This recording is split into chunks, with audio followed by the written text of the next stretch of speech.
Hello साथियों। आज हम आप बात करेंगे कम्युनिकेशन स्किल्स के एक बहुत ही इम्पोर्टेंट पहलू पे, जो है एक्टिव लिसनिंग। क्योंकि देखिए, हम सुबह से शाम तक या सुबह से रात तक कहिए, हम लोग कम्युनिकेशन करते रहते हैं अपनी फैमिली में, समाज में, अपने ऑर्गेनाइजेशंस में, हर जगह। चाहे वो 1 to 1 करें, चाहे हम उसको फ़ोन पे करें।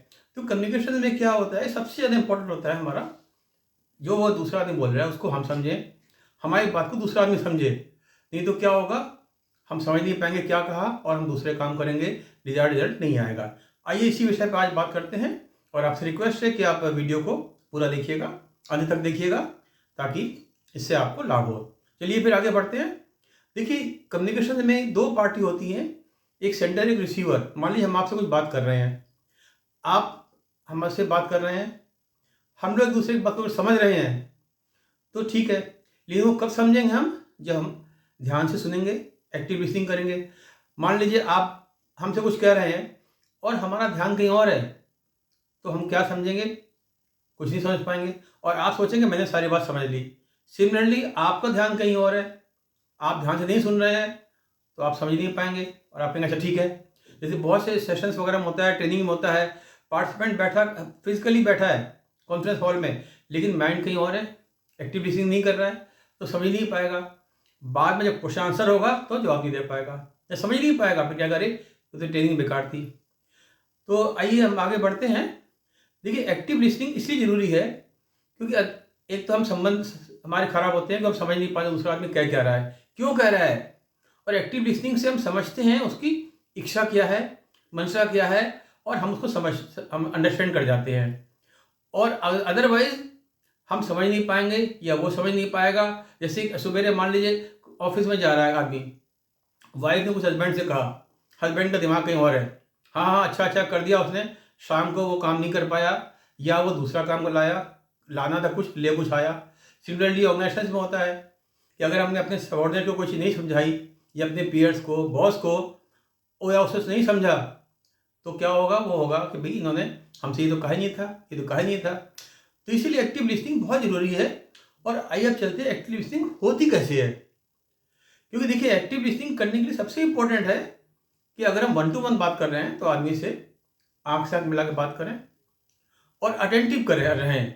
मतलब हम फिजिकली भी वहाँ रहें, मेंटली भी वहाँ रहें। ये नहीं कि फिजिकली यहाँ है, मेंटली कहीं और है, ऐसा अक्सर होता है, दिमाग कहीं और है, या आंख से आंख मिला नहीं रहे हैं, इसलिए इसका मतलब कि हम इस पर विश्वास नहीं करते हैं, या अवॉइड कर रहे हैं, इग्नोर कर रहे हैं। हम मुंह से नहीं बोल पा रहे हैं, लेकिन हम उसको अवॉइड करना चाह रहे हैं। जब अवॉइड करना चाह रहे हैं तो हम लिसन कैसे करेंगे एक्टिवली। तो हम सबसे इंपॉर्टेंट है आंख से आंख बात करके बात करें, अगर 1 to 1 है, अटेंटिवली करें, और उससे ओपन क्वेश्चन पूछें। कोई चीज़ हो तो हम कहें अच्छा फिर क्या हुआ, उसमें कैसे करना है, क्या करना है, मतलब हम अपने को इन्वॉल्व करें।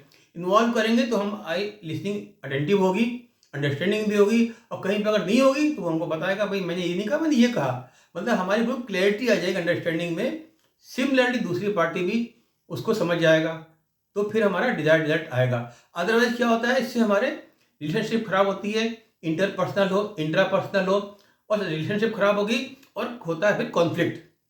चाहे वो कॉन्फ्लिक्ट हमारी फैमिली में हो, समाज में हो, या ऑर्गेनाइजेशन में हो। तो इसको निपटाने के लिए हमको बहुत ही ज़रूरी है कि अटेंटिव लिसनिंग करें। अटेंटिव लिसनिंग अगर हम करेंगे तो हम समझ जाएंगे कि उसकी मंशा क्या थी, वो दिल से कह रहा था या मुंह से कह रहा था सबको दिखाने के लिए, या सिंसियरिटी से कह रहा था। कई बार लोगों का होता है कि मुंह से कह दिया, मुंह दिखाने के लिए नहीं चाहते अंदर से। तो आप समझ जाएंगे उससे क्रॉस क्वेश्चन करके, उसको समझ के, और उस हिसाब से फिर आप एक्शन लेंगे, और दूसरा आदमी भी वही बात समझ जाएगा। तो attentive listening is very important हमारी फैमिली में, समाज में, ऑर्गेनाइजेशंस में, सबऑर्डिनेट से भी, पीयर से भी, बॉस से भी। और इसीलिए हमको दूसरे आदमी की हमको बॉडी लैंग्वेज देखनी चाहिए, कि बॉडी लैंग्वेज से बहुत बार इशारा हो जाता है कि आदमी समझ रहा है नहीं समझ, क्या कहने का उसका इशारा है। तो अटेंटिव लिसनिंग में बहुत ज़रूरी है हमारा आंख से आंख मिलाना, अटेंटिव रहना, क्वेश्चन पूछना, और दूसरे आदमी की बॉडी लैंग्वेज भी देखना, और आपस में फीडबैक देना कि समझा नहीं समझा। और अटेंटिव लिसनिंग अगर कर ली, ये हमने दूसरे को समझा दी, तो समझ ली हमारा सारी समस्या का समाधान हो गया, क्योंकि वो समझ जाएगा हमारा कहना क्या है। मतलब पर्पस कम्युनिकेशन का हमारा फुलफिल हो जाएगा। अदरवाइज हम कह देंगे हमने कह दिया था, वो कहेगा हमने कह दिया था, और कोई नहीं समझ पाएगा। और कम्युनिकेशंस का सारा पर्पस खत्म हो जाएगा और होना कुछ था, होगा कुछ। आपस में कंफ्लिक्ट भी होगा, झगड़ा भी होगा, तुम सुनते नहीं हो, मैंने ये कहा था, मैंने ये कहा था, मैं 100 तरह का आर्गूमेंट शुरू हो जाएंगे। तो साथियों, इसीलिए आपसे रिक्वेस्ट है कि उम्मीद है आपको वीडियो पसंद होगा और आप इसको लाइक करिएगा, सब्सक्राइब करिएगा, कमेंट्स करिएगा, शेयर करिएगा। Thank you.